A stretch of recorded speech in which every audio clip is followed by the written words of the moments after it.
ठाकरे गटाचे आमदार राजन साळवी यांच्या विरोधामध्ये बेनामी संपत्ती प्रकरणी गुन्हा दाखल करण्यात आला आहे। राजन साळवी यांनी 3.5 कोटी रुपयांची बेनामी संपत्ती जमा केल्याचा आरोप यावेळी करण्यात आला आहे। दरम्यान आमदार राजन साळवी अटकपूर्व जामिनासाठी अर्ज करणार नाहीत अशी माहिती त्यांनी स्वतः दिली। गेल्या अनेक तासांपासून साळवींच्या घरी एसीबीच्या पथकाकडून सध्या झाडाझडती सुरू आहे।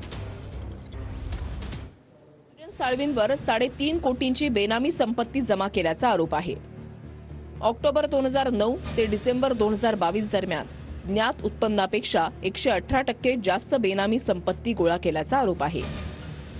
बेनामी संपत्तीबाबत राजन साळवींकडून समाधानकारक खुलासा नाही। राजन साळवींसह त्यांची पत्नी अनुजा आणि मुलगा शुभम यांच्या विरोधात गुन्हा दाखल करण्यात आलाय।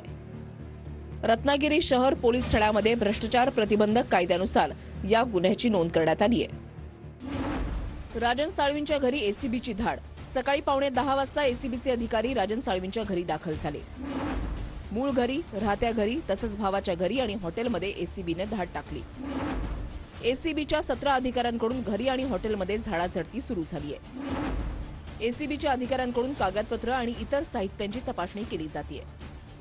त्या आलेल्या अधिकाऱ्यांचा जीव शांत होऊ दे, त्यांना आलेल्या वरच्या आदेशाप्रमाणे त्याची चौकशी आहे ती करू दे आणि पुढे निर्णय काही करा, आम्ही समजदार आहोत। माझा प्रश्न असा आहे की ही चौकशी किंवा तपासणी संध्याकाळी 6 वाजेपर्यंत जेणेकरून न्यायालय बंद होईल आणि त्याच्यानंतर ते माझी ती तयारी आहे पोलीस कस्टडीत राहायची।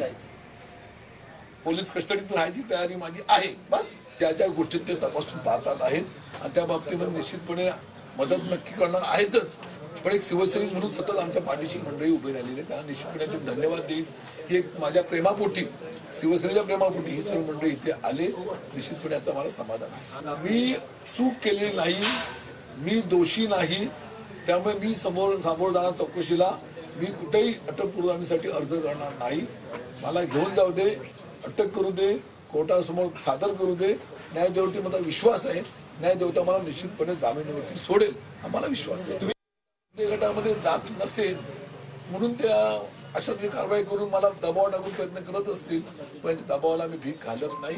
आमच्या सर्वांच्या निष्ठा त्या वंदनीय शिवसेना बाळासाहेब ठाकरेंच्या चरणाशी असल्यामुळे या दबावाचा काही परिणाम होणार नाही असं माझं मत आहे। ज्यांच्यावरती मोठे मोठे आरोप होतात, ज्यांच्यावरती ते उपमुख्यमंत्री होतात, ते मंत्री महोदय होतात आणि मग जो इतका आवाज उठून बाजार उठवलेला असतो तो नेमका बसतो कसा, याचा प्रश्न आजही नागरिकांना पडलेला आहे।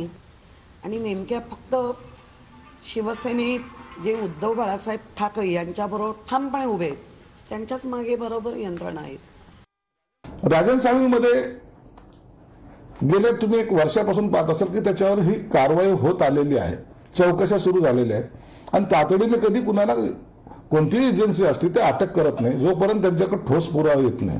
जर केलं नसेल तर तो निश्चित बाहेर येईल। त्याच्यावर जर आरोप सिद्ध झाला नाही तर त्याला अटकही होणार नाही आणि त्याला बाहेर सुद्धा तो येईल।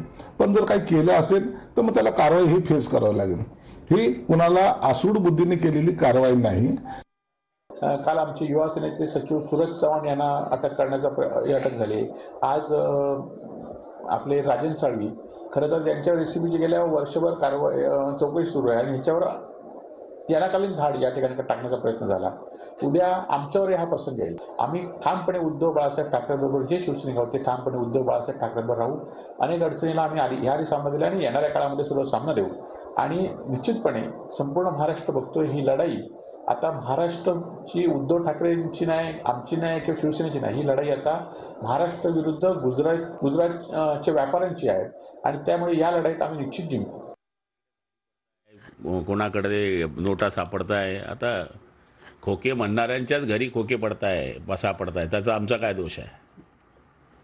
हे कारवाया करणं, हे करणं जसं अधिकाऱ्यांना माहीत असलं तर त्या ठिकाणीच ट्रॅप होतो। जिथे नकली विषय आहेत ते बाहेर आले तर